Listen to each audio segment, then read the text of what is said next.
두산그룹 주주님들 반갑습니다. 7월 15일에 그룹 사업 구조 개편에 따른 증권 신고서를 냈지만 7월 24일에 금감원은 두산 측의 합병 배경과 목적, 효과에 관한 서술이 미흡한 점을 언급하면서 신고서 정정을 요구했죠. 증권 신고서의 합병과 관련한 중요 사항이 기재되지 않았다면서 보완을 요구했는데 1차 정정 신고서를 냈지만 이와 관련해 이복현 금감원장이 조금이라도 증권 신고서에 부족함이 있다면 횟수 제한을 두지 않고 지속적으로 정정 요구를 하겠다. 이는 무제한으로 정정 요구하겠다라는 이야기인데요. 그래서 2차 정정 신고서를 16일에 금융감독원 전자공시 시스템을 통해 합병 증권 신고서 첨부 정정 공시를 했습니다. 이번 정정 공시를 통해서 두산 로보틱스는 합병 요약 정보와 합병의 개요부터 당사 회사 간의 이해관계까지 합병 증권 신고서 내용 전반에 걸친 관련 수치를 기존 분기 재무 기준에서 당기 재무 기준으로 수정했는데요. 이는 두산 관계자의 말에 따르면 당기 보고서가 8월 14일에 공시됨에 따라 기본 분기 재무 수치를 당기 재무 수치로 업데이트하는 자진 정정 공시라고 합니다. 이외에도 분할, 합병, 사업의 전망과 미래 비전, 사업 시너지 등에 대한 보다 상세한 설명을 담으면서 8월 6일 금융감독원의 정정 요청에 따라서는 정정 공시에는 분할 합병 비율에 대한 평가 방법과 합병이 되면 시너지 효과 투자 위험에 관한 설명을 담았다고 전해졌습니다. 여기 보면 두산 바켓과 두산 로보티스 합병 비율을 조정할 때까지 신고서 정정을 무제한 요구하겠다는 이복현 금감원장의 발언에 두산이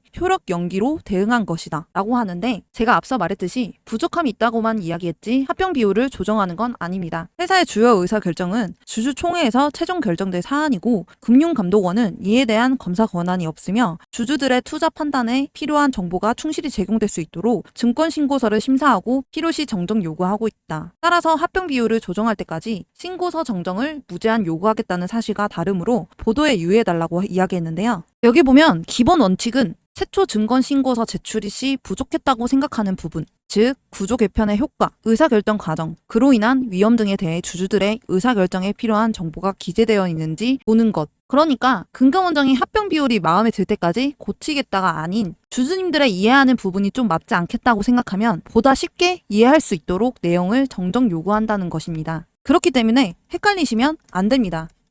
그리고 아직 예정은 아니지만 불공정 합병을 추진할 때 주주님들에게 이를 중단할 수 있는 권한을 주는 창법을 개정한다고 하는데요. 여기서 잠깐 구독자 이벤트를 진행하려고 하는데요. 우리가 이렇게 중장기적인 종목들을 보면 가치 있는 기업 중에서 주주님들이 많이 몰리는 기업이잖아요. 그런데 인기 없는 기업, 잘 모르시는 기업들도 수익을 낼 수 있는 방법이 있습니다. 그게 뭐냐면 여기 보이는 조건 검색기입니다. 지금부터 이 검색기로 얼마만큼 수익이 안정적으로 나는지 장점과 단점이 무엇인지를 설명드릴게요. 왼쪽 상단을 보시면 제가 실제로 쓰고 있는 검색기인데 보이시나요? 이 검색기가 주주님들에게 알려드릴 검색기입니다. 급등 초익 검색기인데요. 이날 잡아준 종목이 10개 이상 정도 잡혔고 그 중에서도 한 종목을 보여드리면 미래 ING입니다. 이 미래 ING는 금융 솔루션 사업으로 금융기관이나 개인이 금융 문제를 해결하고 목표를 달성하기 위해 사용하는 다양한 제품, 서비스, 시스템, 기술 등이 있습니다. 이 미래 ING를 보면 주주님들 차트와는 좀 다른 점이 보이실 거예요. 그게 뭐냐면 바로 이 화살표. 주주님들 차트에는 없을 겁니다. 이 화살표가 의미하는 게 뭐냐면 바로 강력 매수 신호인데요. 그래서 저는 신호수식이랑 검색기랑 같이 병행을 해서 쓰는데 두 개를 같이 썼을 때 얼마만큼 안정적으로 수익이 나오는지 지금부터 보여드릴게요. 자, 일단 차트를 봤을 때 당일 일본 캔들의 화살표, 즉 매수 신호가 나와줬는지 확인을 해야 합니다. 자, 이 종목 화살표 나와줬죠? 그럼 우린 이 종목을 가지고 매매를 진행해야 합니다. 매수 신호 확인이 됐으면 분봉으로 넘어가 줄게요. 분봉으로 넘어가면 1분봉, 3분봉, 5분봉, 10분봉 등 여러 가지가 있는데 이 강력 매수 신호 수식은 3분봉에 가장 최적화되어 있기 때문에 3분봉으로 놓고 보시는 걸 가장 추천을 드립니다. 자, 다시 차트로 넘어와서 몇 시 몇 분에 나와줬는지 한번 볼까요? 9시에 나와준 거 확인이 되실 텐데 우린 이때 진입을 할 겁니다. 이때 진입을 하면 몇 프로 수익 먹고 나올 수 있냐? 무려 28.2% 수익 먹고 나올 수 있었습니다. 근데 여기서 중요한 건 익절 구간입니다. 제가 말씀드리는 구간에서 익절을 하셔야 리스크 없이 안전하게 수익 내고 나오실 수 있습니다. 제가 항상 말씀드리지만 10%에서 20% 구간에서 익절하셔야 된다. 괜히 욕심부리시다가 손실 보시지 말고 이 익절 구간만 잘 지켜주시면 됩니다. 우리가 이 한 종목만 가지고 매매를 진행하는 게 아니고 검색기가 잡아준 10개 이상 종목을 가지고 매매를 진행할 거기 때문에 괜히 이 한 종목 때문에 손실 내시지 마시고 욕심 버리시고 제가 말씀드린 10%에서 20% 구간에서 안전하게 익절하시기 바랍니다. 그래서 이 검색기를 드리려고 하는데요. 검색기를 받아보고 싶으신 분들은 구독과 좋아요 한 번씩 눌러주시고 010-4189-8678 번호로 구독 두 글자 문자 보내주시면 됩니다. 무료로 드리는 거고요. 돈 들까봐 걱정 마시고 편하게 받아서 쓰시면 됩니다. 실제로 저한테 받아서 사용하시던 분들은 지금도 충분히 만족할 만한 수익 벌어 가신다고 막 고맙다고 그러세요. 주린이 분들, 손실이 많으신 분들한테 정말 추천드리고 있으니 써보기도 전에 의심하시지 마시고 써보고 아니다 싶으면 삭제하셔도 됩니다. 검색기 같은 경우에는 설명서랑 같이 해서 알려드리고 있고요. 주린이 분들도 5분이면 적용하기 때문에 크게 걱정하지 마세요. 다시 한번 010-4189-8678 번호로 구독 두 글자 문자 보내주시면 알려드리도록 하겠습니다. 다시 돌아와서 상법은 상거래와 기업의 법률 관계를 구휼하는 법으로 기업에 관한 법이라고 보시면 됩니다. 민법에 대해서는 상기업을 중심으로 전개되는 생활관계를 구휼하는 특별법인데요. 상법 총칙, 상행위, 회사, 보험, 해상, 항공운송 총 6편으로 나눠져 있고 그 양이 매우 방대하고 체계가 복잡하다고 합니다. 조문이 무려 제935조까지 있다고 합니다. 올 초부터 이복현 금융감독원장이 상법상 이사의 충실 의무 확대해야 한다는 이야기를 하고 있습니다. 상법 제382조의 3은 이사는 법령과 정관의 규정에 따라 회사를 위하여 그 직무를 충실하게 수행하여야 한다. 그냥 이렇게 봤을 때는 저건 당연한 거지 라고 생각하시는 분들이 있을 텐데 당연하죠. 그렇지만 충실 의무 위반의 효과는 상당히 엄격하다고 하는데요. 이사의 충실 의무 위반이 인정되면 민사상 손해배상 책임을 부담하고 이사의 해임 사유가 될 수 있으며 경우에 따라서는 형사상 배임죄 처벌도 가능하다고 합니다. 이사란 회사를 위하여 직무를 충실하게 수행만 하는 것이 아닌 회사 주인은 주주님들이기 때문에 이사는 사실 주주님들로부터 권한을 위임받아서 회사를 운영하는 것인데요. 계속해서 논란이 되고 있는 게 주주를 위한 판단을 해야 하는데 회사를 위한다는 명목하에 특정 대주주만을 위하고 다른 주주님들은 나몰라라 하고 있는 거죠.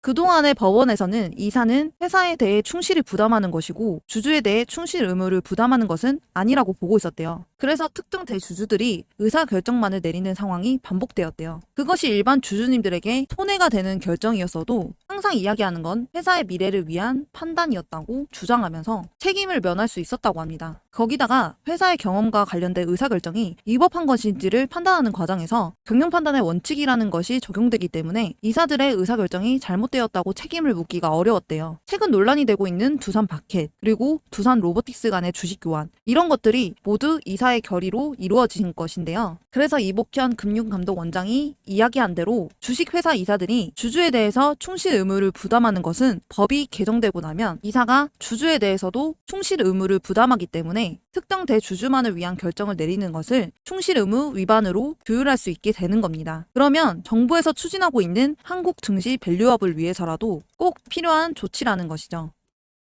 그래서 김현정 의원은 재계의 반발과 우려를 상당 부분 해소할 수 있는 방향의 내용이 구성되었는데요. 우선 상법 제382조의 3에 이사충실 의무 대상을 회사로 규정한 법조문을 그대로 1항을 두고 2항을 신설해서 이사는 그 직무를 수행함에 있어 주주를 공정하게 대할 의무가 있다고 규정하는 내용을 담았습니다. 그리고 상법 제382조의 3의 3항을 신설해서 주주총회에서 최대 주주 및 그의 특수관계인은 의결권을 행사하지 않고 소수 주주만을 결의한 안건에 대해서는 이사가 제2항의 의무를 다한 것으로 본다. 다만 이 경우 소수 주주가 올바른 판단을 할 수 있도록 충분한 정보가 제공되어야 한다고 규정하는 내용도 담겼습니다. 그 뒤를 이어 여기 2분 더불어민주당 박상혁 의원이 합병 중지 청구권을 주는 내용을 담은 상법 개정안을 대표 발의할 예정이라고 합니다. 이사회가 대주주님들에게는 유리한데 일반 주주님들에게는 불리한 합병 등을 결정할 경우 일반 주주님들이 제동을 걸 수 있는 제도인데요. 그래서 원래 있던 상법 제982조 3을 더 추가를 한 것인데요. 원래라면 이사는 법령과 정관의 규정에 따라 회사를 위하여 그 직무를 충실하게 수행해야 한다고 했지만 직무를 수행하는 과정에서 주주를 공평하게 보호하여야 한다라고 추가된 거죠. 이 말은 이사가 각종 투자 및 합병 등의 다양한 경영 관련 판단을 내릴 때 대주주님들과 일반 주주님들의 이익 손해를 공평하게 고려해야 한다는 것인데요. 그리고 두 번째는 상법 신설안을 내세웠습니다. 제552조 달을 보면 이사가 법령 또는 정관에 위반하거나 현저하게 불공정한 방법으로 합병함으로써 주주가 불이익을 받을 염려가 있는 경우 발행 주식의 100분의 1 이상에 해당하는 주식을 가진 주주는 이사에 대하여 합병을 중지할 것을 청구할 수 있다.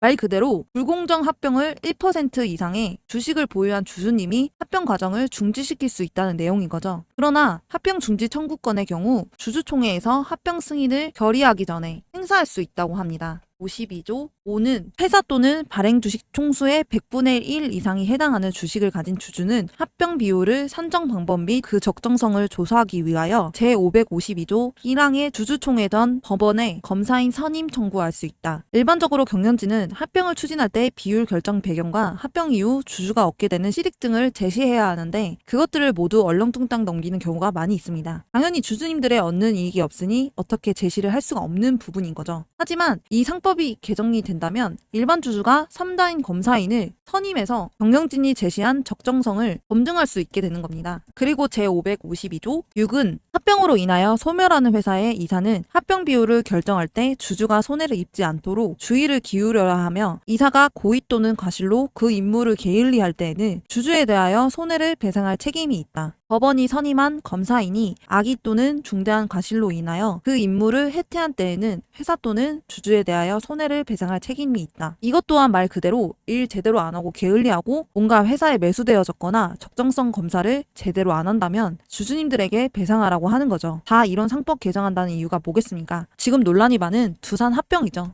시가총액이 비슷하다는 이유로 1조 원이 넘는 영업이익 내는 바켓을 적자로 이어가는 로보틱스와 합병을 한다는 거죠. 그런데 재계에서는 이러한 상법 개정 움직임에 대해 반발하고 있는데요. 경영의 불확실성을 높이고 지배주주의 의결권을 과도하게 제한해 기업의 장기적인 이익을 저해한다는 주장을 하면서 소수 주주가 대주주에게 유리하면 본인들에게 불공정하다고 생각해 분란의 소지가 더 늘어난다고 합니다. 이사 충실 의무 대상을 주주까지 확대하면 이를 오해한 주주들에 의해 이사의 충실 의무 위반을 이유로 손해배상 소송이 증가할 우려가 크며 지배주주와 소수주주 간 갈등 증폭 등 경영상 혼란이 커질 우려가 크고 무엇보다 회사와 위임 계약을 맺고 이사에 임명된 자가 주주에 대해 직접 충실 의무를 부담하면 이사회의 독립성과 우리 상법 및 민법 체계를 혼란시킬 수도 있다고 지적했습니다. 이미 수많은 글로벌 기업 다수가 위치한 미국과 독일 등은 법과 판례 등을 통해 이사에게 회사의 이익뿐 아니라 주주의 이익까지 고려할 의무를 명확히 하고 있으며 중국도 올해 7월부터 개정된 회사법을 시행했는데요.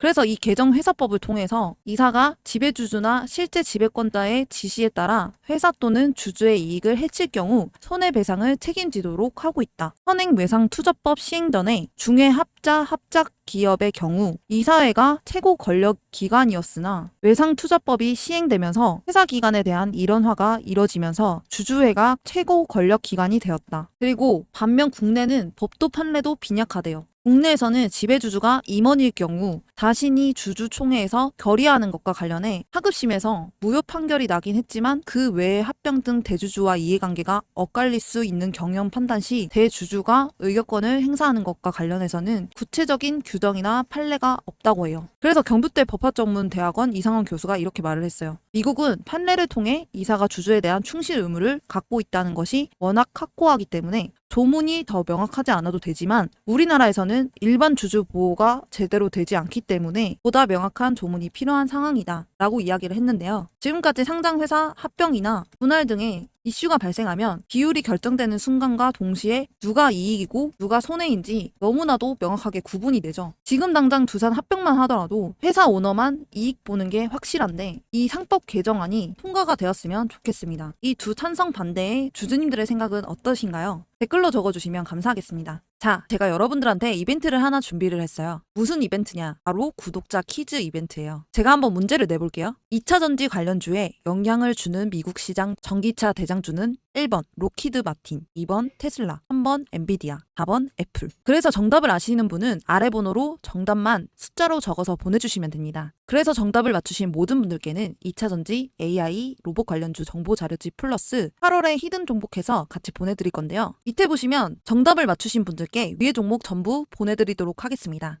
자, 그러면 2차전지 AI 로봇 관련주 정보 자료집은 어떤 것인지 알고 계시지만 8월에 히든 종목은 어떤 건지 모르시는 분들을 위해 알려드릴게요. 잠시 보여드리면서 설명을 드리자면 이 히든 종목을 황금 매집주라고 불러요. 왜 황금 매집주라고 그러냐면 짧게는 몇 년이지만 길게는 10년 이상 움직임이 없는 종목을 말해요. 그러다가 언제 이렇게 움직임이 없는 이런 식으로 매집봉이 하나 떠오르는데요. 이게 바로 전형적인 세력들의 매집의 흔적들입니다. 그러면 매집봉이 떠오르면 주가는 미친 듯이 상승을 하게 되는데요. 바로 이런 게 히든 종목이에요. 아까 말씀드린 것처럼 황금 매집주. 그렇기 때문에 이 황금 매집주는 발굴하기도 너무 어렵고 찾아내기도 너무 까다로워서 주주님들이 잘 못 찾으실 거예요. 그래서 수익이 많이 나시는 분들 같은 경우는 차트도 볼 줄 알고 몇십 년 동안 경력을 가져 경험과 노하우를 바탕으로 차트 분석을 하시는 분들이라 수익이 나지만 그 이외 주린이 분들이시거나 주식을 처음 접하시는 분들, 주식할 시간이 없는 직장인 분들, 차트를 계속 앉아서 볼 수 없는 분들은 분석하기도 어렵고 공부를 해야 할 시간도 없어요. 이런 분들 같은 경우에 이런 히든 종목 받아가셔서 남부럽지 않게 수익 낼 거니까 너무 힘들어하지 마시고 저와 함께 주주님들의 원금 회복을 넘어서 최소 10배에서 많게는 30배까지도 엄청난 수익률 나올 수 있도록 제가 찾아서 알려드리고 도와드릴게요. 정말 이렇게 눈으로 보시고도 주주님들이 받아가시지 않을 수는 없겠죠. 그래서 제가 하는 구독자 이벤트 여기에 010-4189-8678 번호로 정답을 보내주셔서 맞추신 분들에게는 히든 종목과 정보 자료를 전부 다 드리고 있으니까 100% 무료로 얼른 받아가세요. 오늘도 시청해주셔서 감사합니다. 더 알차고 유익한 정보를 갖고 오도록 하겠습니다.